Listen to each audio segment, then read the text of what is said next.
Welcome to the second episode of Evoldog's Corner. I'm Evoldog, and today's topic, Witcher 3.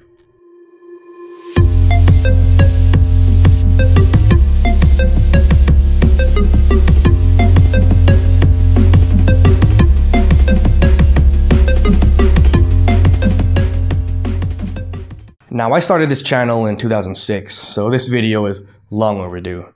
I've always wanted to talk about The Witcher since playing The Witcher 2. And, life gets in the way and you gotta do what you gotta do. But in 2012, I just finished Dragon Age 2 and Skyrim. And although both games were fun in their own right, they both left a bittersweet aftertaste because I thought the stories in these games were just total shit and very uninspiring.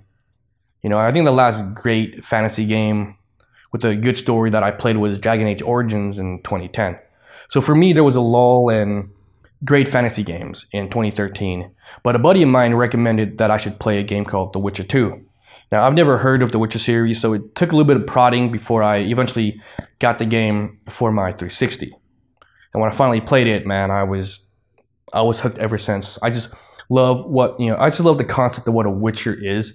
They're like these professionals, almost scholarly type of monster hunters that can, best both. They can break down the science of besting both like beasts, demons, and any type of supernatural monstrosities. When I heard of an open world Witcher 3 for 2015, man, I was immediately on board.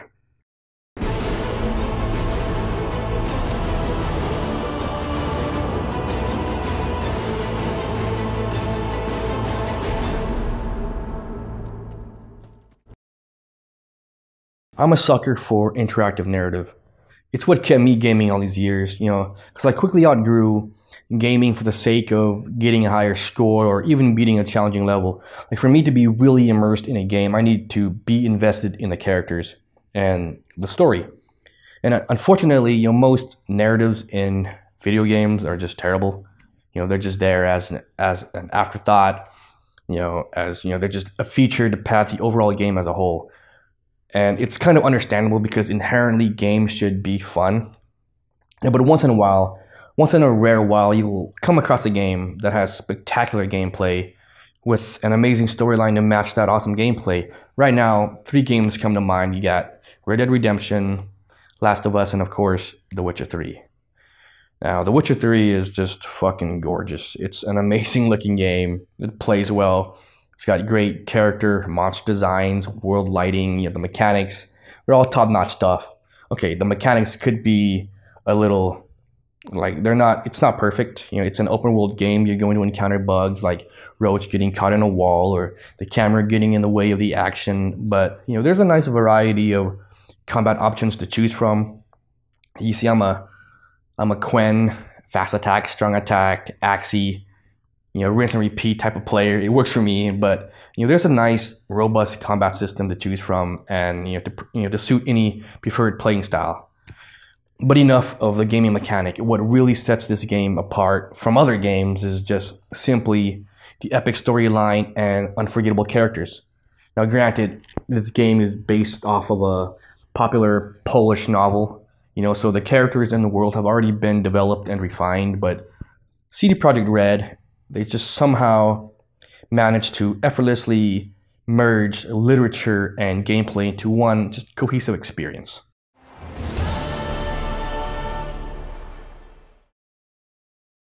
Geralt of Rivia is your typical heroic character, if you choose to play him that way. You can play him as a Witcher for hire with no moral compass, or a paragon of the people, which is how I always choose to play him. There's not much complexity to Geralt, but it's your vast secondary characters that you encounter that really brings the sophistication and complexity to the world of The Witcher 3. Now, characters like the Baron, Philip Strenger. In any other game, this character would be a typical villain. He's a drunk that beats on his wife. He murders people impulsively if they get on his bad side. He's got a horde of thirsty cutthroats at his disposal. Just a real bad dude. But for some reason, there's a lot of pathos and a lot of sadness to this character. And when or if he dies in your playthrough, because he always dies in mine, because I will never side with them cronies. Them bitches are pure fucking evil. They eat little children for breakfast, so fuck the cronies. And yeah, so the Baron always dies in my playthrough, and when it does, it's always a hit in the gut because he's such a fascinating character. Now, the world of The Witcher 3 has a plethora of just well-developed and intriguing characters. Characters like Lethos, or Vernon Roach, Lambert, Dijkstra, Yennefer Connolly. I mean, Yennefer of Vengerberg, Triss Marigold.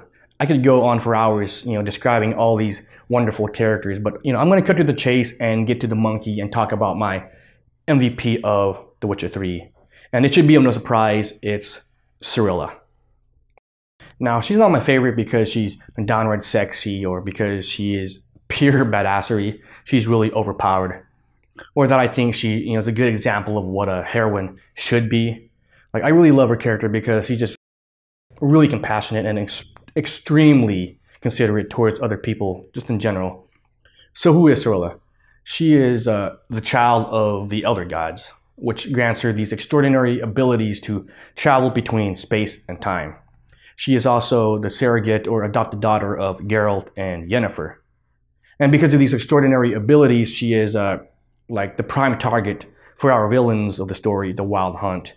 Now, the Wild Hunt, they're a band of evil elves from another world, a world that is dying. So they pretty much want to invade and conquer the world that the story takes place in. And I think the only real weak aspect of Witcher 3, much like Marvel films, are the villains. They're very one-dimensional. But good God, look at these designs. I mean, looks real badass. I mean, I'm sure it's impractical as shit, but just very visually appealing. But back to Ciri. Now, what I truly respect about Cirilla is her earnestness to really want to help people. Especially ones who have risked their lives to offer her refuge. Now, we've all seen films or movies about where our hero is on the run from an unstoppable force, right? Our hero takes refuge with an unsuspecting couple, family, friend, and then once this unstoppable force finds out where they are, they come over and they just murder everybody, with our hero narrowly escaping, and then we never hear about these gracious folks ever again, right? They're just a means to an end, a plot device to keep the story moving forward.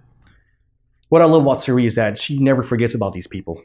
In fact, she wants to go out of her way to help these people back by returning a favor. Now, there's this really wonderful quest called Payback, where you can assist Ciri in helping these people, in helping her pay back these people by just doing simple quests for them. Now, these quests, they're not particularly exciting, but I personally really enjoy them because they ground Ciri to me as a human being, and not just the regular ho-hum character in a video game.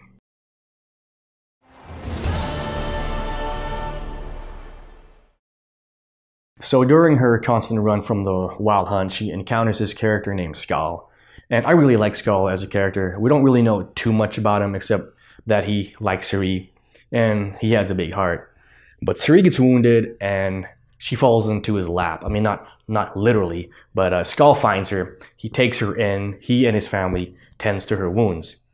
Now, there's this very considerate scene in a barn where Ciri lets Skoll know that she knows that he fancies her, because his sister told her, which embarrasses him, right?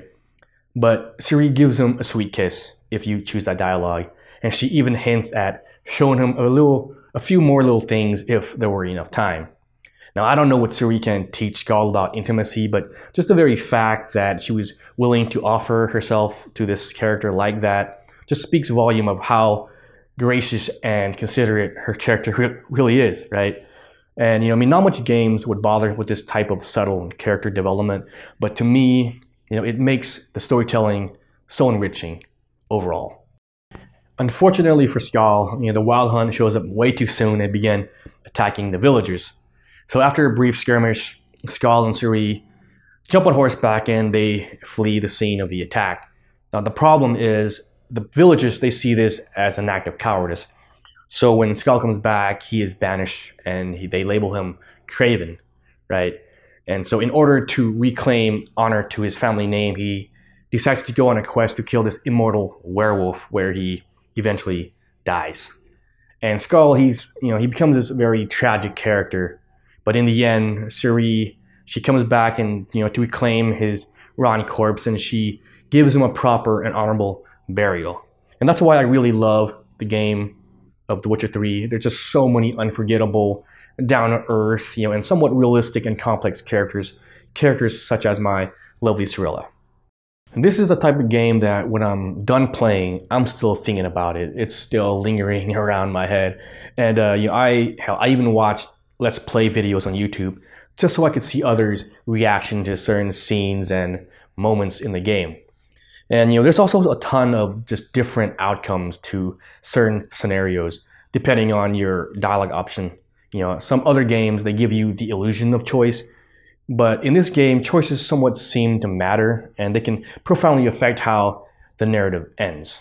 Now, before I end the video, I want to talk about a quick scene between Geralt and Ciri, where they're chatting about one of her travels, and she mentions a distant world she went to where the Wild Hunt couldn't find her. You wouldn't believe me if I told you. Try me. People there had metal in their heads, waged war from a distance, using things similar to megascopes. And there were no horses. Everyone had their own flying ship instead. Ciri, stop fooling around. Told you wouldn't believe me. Now, if this isn't an indirect promo for Cyberpunk 2077, I would be fucking surprised. Because, Ciri in Cyberpunk would be cool as shit, right? I mean, if not a cameo, maybe you can encounter her character during a side mission, or maybe she becomes a stable part of the game. Who knows, right? But fucking CD Red, get on that shit. Well, I hope you enjoyed my discussion on The Witcher 3 and how much I really love and admire this game. Hell, I even bought all the audiobooks on my smartphone. I just finished The Last Wish. Really enjoying the series. But hey, comments down below, and until the next video, time to bounce.